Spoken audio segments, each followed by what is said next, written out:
Welcome back to the 3 Bourbon Years. This week we're doing 3 bottles we can't put down. Continue. Again. And we did this one other time, right? Just once? Yeah. And essentially, these are 3 bottles that we are drinking the heck out of because they're just very enjoyable, maybe affordable, maybe we can find a bunch of them. It's just good whiskey that we're drinking at the moment. And it also had like the most views out of any video we've ever done, so People say here we go. We're gonna keep riding that wave. Well, and the thing is it tends to change, right? Like depending on the seasons, maybe you like toasted this month, maybe next month you like I don't know, rise and That's a great point. Who's going first? Not me. I can go first. All right. This is a good one to kick it off with. Because we haven't reviewed this yet. We haven't. We tried, but the camera shut you're off right, halfway the camera through. broke. Barrel Seagrass. This is a bottle that currently I honestly cannot put down. I have one at my place. We have this one here. This is 7. Yeah, you have this 7 one or is 8? 7. I can't remember what mine. 9's is. out right now, I think. But the one that I have is super spicy, but again, I don't really know what it is, but I'm just drawn to this bottle. Like, whenever I look at my liquor cabinet, I think my eyes are just drawn right to this bottle every time, and I go, this is what I want. It's perfect. It's perfect proof. It's different. It delivers an experience. It's around 115. Yeah. It's got a bunch of... 119.3. This one's hot. This one's hot. Yours is 115. I think mine's actually the same. Mine might be the same, yeah. But yeah, it's finished in some different casks, so it's a finished whiskey. It does have those kind of like floral notes, so maybe it's springtime that's making me gravitate towards it. It looks like a spring bottle. But yeah, it's very peppery. It's a rye, right? So it's very rye forward and hot, but and it's got rum, so it's got that sweetness to it. Yeah, it's finished in Martinique rum, Madeira, and apricot brandy barrels. Yeah, so I did bring this one to a family gathering the other day, and I would not recommend doing that. This is not a bottle for the faint of heart. I thought it was gonna be a happy ending. No. This is a whiskey drinker's whiskey. You need to be an experienced whiskey drinker to really enjoy this one, I think. So what was their reaction when they had it? Was it? Oh, it's just very hot. Yeah. Like it to them, they were all like, "Ooh, it's dragon's breath. It's lava." Dude, it's 120 proof. It's 120 proof. That's a lot. And it kicks too. Like this is a spicy meatball. Yeah. So just beware. But this is one that I cannot put down right now, and I don't know. I'm drinking the heck out of mine. I'm pissed off that it's $80-$90 for a bottle, but it's so worth every single penny. And the 3 Bourboniers like spicy meatballs, so that's why we like it when it hits above its weight. That's a great bottle, and I feel like we don't give this one enough credit. Not at all. I'm gonna have one. Well, we meant to do a review on it. So. We really like it, but I'll go next. You can end on I know you're gonna rant and rave for an hour about your bottle. So. All right. This one might be coming out of left field a little bit. A little. Kind of surprised. Yeah. But there's a lot gone on that bottle since the last time we drank it. So this is Castle and Key, small batch.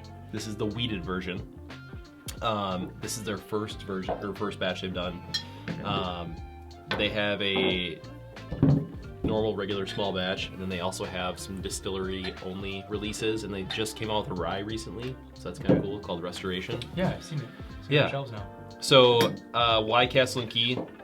So this is actually 100 proof. This one I've just been drinking. It fits perfect for that spring, summertime season. Yeah. You're getting a lot of like honey, light kind of floral notes, caramels, toffees. Like it's a sweeter bottle. So I'm not drinking something right now that's super heavy and like winter. You're getting ready for the season. I'm also excited just because again this is batch 1 and I've been enjoying the wheated.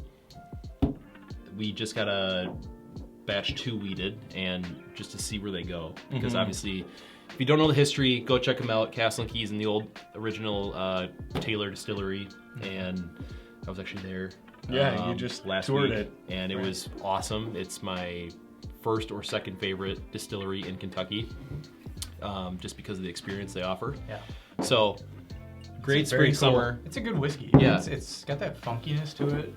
That kind of like barnyard funk. Yeah, there's that like almost like a scotchy kind of. It's very unique. Yeah. Some almost like a moldy fungus kind of, in a good way. Yeah. Like I know it sounds bad, but no, it's really good. I feel bad though because you're probably not gonna find another batch 1. So as soon as you're done with that. And I'll say though, again, so I did the tour with Freddie at Buffalo Trace last week, and his whole like thesis to this hour-long tour was like, driving home, bourbon is not meant to hang on to forever, right?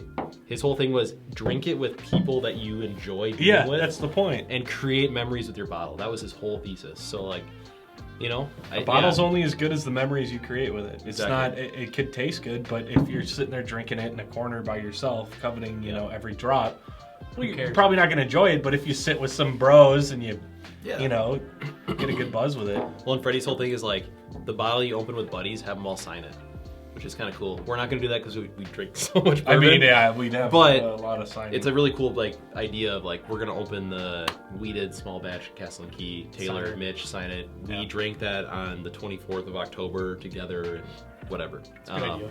So, great sipper. Again, this is the weeded. I can't speak to the small batch yet. I got one last week. I haven't opened it yet. I do know batch 1, small batch, didn't get good reviews, but yeah, it had some. Sounded like 2 was significantly better. Yeah, so that's what I got. So I'm excited. Yeah. All right, Mitch, what do you got? All right, so mine is the good old Penelope. Penelope. Is the Penelope toasted the barrel strength. So I think we've talked a little bit about Penelope on our channel recently. We did the Architect. We actually did review this bottle too. I haven't been able to put it down because we've been chatting with the Bourboniers about possibly keeping some brands out along the side.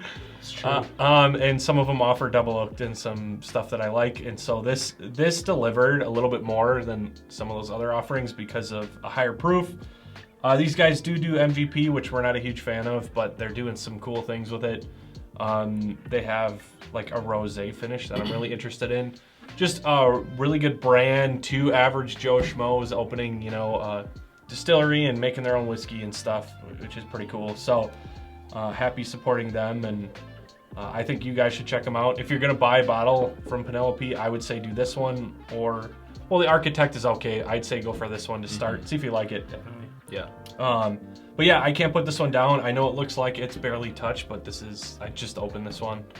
This is your second one. This is my second one. Your first one. I polished off my first one, and I'm starting to see them around more, which is good. Like, yeah, they're everywhere now. These were hard to find for a little while, and now they're like all over the shelf. So it's really good whiskey. Happy about that. For sure. Well, and I love how, again, before we filmed this, we were talking about branding and bottle design, and this one's awesome. We're loving 2XO's new branding. We were kind of hating on some other brands we won't mention, but it's like how unique they're doing the engraved. It's not really engraved, but it's like on the bottle. Yeah. You know, just so you can see it. It's different than a lot of stuff that you see. So. Oh yeah, I really like what they're doing, and they're making some good juice. So you guys should check them out. So we got Seagrass, Castle and Key, and Penelope. Definitely different than what we've had on the channell. Exactly. Not what I was expecting. No. Can't put down bottles, honestly. No. So. I like it. I think here's the fun part. These capture 3 different things too. Oh yeah, we got a blend. You got a rye, a weeder, and a blend of with toasted. Yeah. And toasted. That's awesome. Like that's a great like going into spring and summer. Drink these 3 and you'll. What's interesting is there's no like none of these are like really popular like.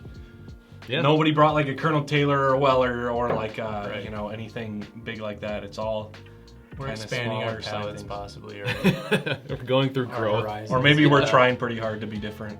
I don't know. I feel like I'm not trying at all. I'm telling you. Every time I look at this, I think it's the green label. You literally go to your shelf. You go to your shelf and you're like, "Ooh, that one's shiny." Yeah, exactly. I want that one. Yeah. Cool though. All right. Well, yeah, thank you guys for watching. What are your top 3, or what is your go-to right now on your shelf? Love to hear from you. Do you like any of these? Do you like Seagrass? Any of the Penelopes? Have you tried the rosé? I've been wanting to try that.